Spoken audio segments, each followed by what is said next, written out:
Shipping settings. In this lecture, I will show you how you edit or add shipping settings in Shopify.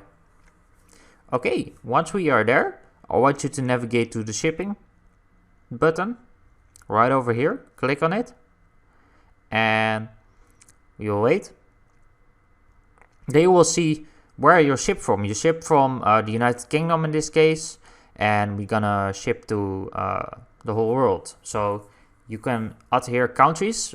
These are your shipping zones, and you can enter amount of how much it's gonna cost. For example, the rest of the world is gonna cost $20. You can edit it here, and yeah.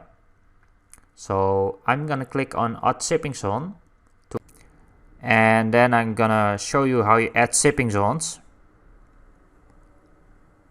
Okay, right over here.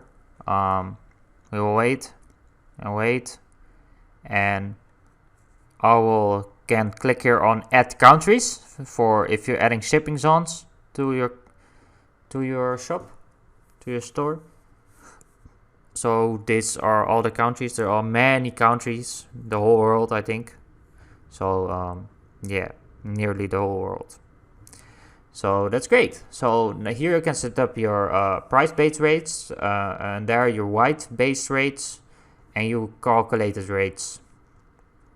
So yeah, basically you need the shipping zones only if you ship out of your country, and if you ship out of your country, you can add your own prices for it. So, for example, $20 for the rest of the world, and the country where you live in is, for example, for 10 euros or dollar. So okay, I must say this was a pretty difficult lecture to understand, so the rest is gonna be easier, so don't worry. So I will see you soon. Thank you for watching.